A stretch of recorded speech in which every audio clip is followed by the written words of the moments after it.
J'ai un message de Marie pour vous, Bernard M. Salem, mais je pense que ça peut concerner tout le monde. Bonjour, j'ai été très touché par le film. Je suis très sensible à l'implication de la SNCF sur ces sujets. Quelle est l'implication de la SNCF pour Copenhague ? Je pense que je pourrais vous demander également votre question tous les deux. Oui, c'est un élément extrêmement important. C'est-à-dire que Copenhague va être l'occasion d'un moment de vérité pour la société tout entière. Notre contribution est évidemment liée aux contributions du mode que nous avons, c'est-à-dire le mode ferroviaire. De ce point de vue-là, il s'agit de réfléchir dans quelles conditions le mode ferroviaire peut continuer à être une solution plutôt qu'un problème. Il suffit de réfléchir à la quantité d'énergie nécessaire pour faire circuler un train, au siège offert, je ne parle pas au siège offert, et de la même manière sur la consommation de CO2. C'est clair que nous sommes du côté de la solution et non pas du côté du problème.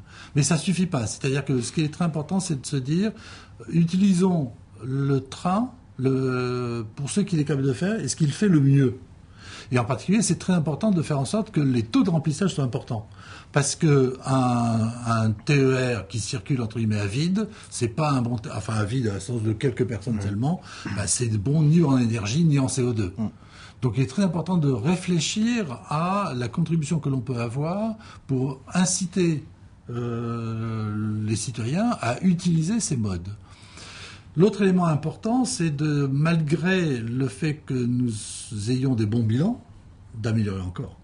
C'est extrêmement important. C'est-à-dire, d'un côté, faire que le maximum de gens se servent de nos modes, et de l'autre côté, faire que nos modes soient les plus pertinents possibles. Et de ce point de vue-là, les programmes sont très importants. Nous nous sommes engagés, par exemple, à réduire de 40% de notre émission de CO2 entre 1990 et 2020. C'est-à-dire 40%, c'est un changement. Même si déjà le bilan est bon, il s'agit d'aller là-dedans. Et je crois que ça, c'est très important comme perspective, c'est de se demander à quoi nous pouvons aider dans cette prise de conscience et dans ces décisions à prendre sur nos bilans de société en matière d'émissions carbone. Claude Gendron, je vous pose la même question sur le rôle d'EDF vis-à-vis de Copenhague. Du sommet de Copenhague.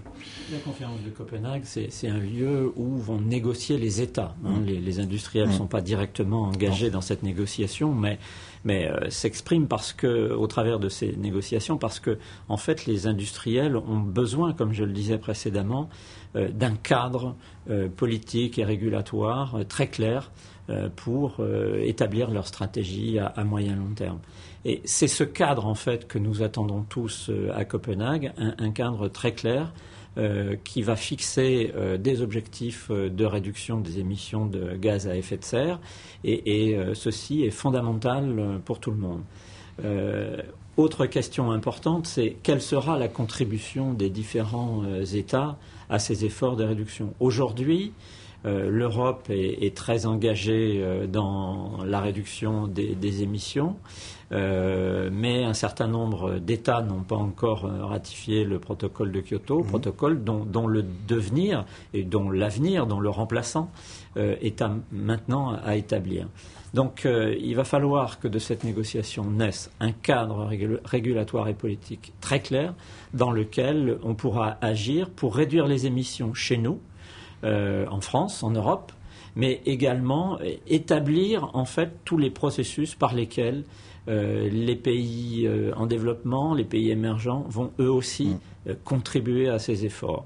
Et il faudra très probablement en aider un certain nombre qui n'ont pas aujourd'hui un accès très facile aux énergies propres, comme l'ont développé un certain nombre de pays développés les plus riches. Cette question de relation entre les pays riches et les pays pauvres, ou les pays qui n'ont pas accès à toutes les technologies propres, est une question cruciale dans cette conférence. Et vous, Nicolas Hulot, avez-vous prévu des actions, des choses spéciales vis-à-vis de ce sommet ? Vous savez, moi j'y suis engagé à plusieurs titres. J'y suis engagé parce que je travaille dans un petit groupe auprès de Barroso à la Commission européenne sur ces sujets-là et dans les pré-négociations. J'y suis engagé parce que ma fondation est partie prenante dans les ONG qui seront à Copenhague. Et j'y suis engagé parce que je discute régulièrement, évidemment, avec l'exécutif français qui est quand même assez en pointe, il faut le reconnaître, sur ces sujets-là. Et à ce stade-là, au-delà évidemment d'être dans les phases de proposition et ce que l'on a fait aussi avec les autres ONG, pas simplement les ONG environnementales, aussi les associations qui s'occupent des droits de l'homme, c'est qu'on a lancé, vous savez, un appel en France et au-delà de la France aux citoyens pour soutenir le processus de Copenhague, parce que les politiques se sentiront d'autant plus forts qu'ils seront soutenus par les citoyens, un peu comme au moment du pacte écologique.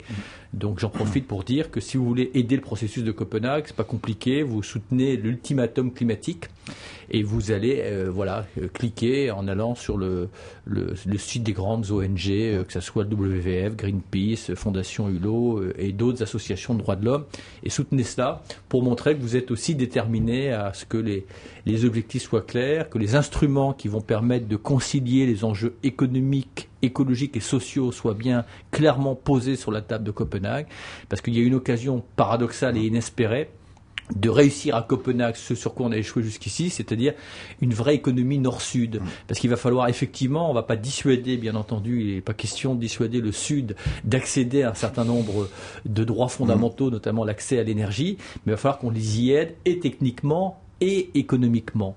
Et voilà, on ne va pas demander au Sud de cesser de déforester simplement pour le plaisir de le demander, mais si on leur demande, il va falloir qu'on ait une économie qui contribue à payer ce service universel qu'ils vont rendre en évitant de déforester ou même en reforestant. Et tout ça, ça fait partie des instruments économiques qui sont posés à Copenhague. Donc à Copenhague, il peut y avoir une véritable révolution.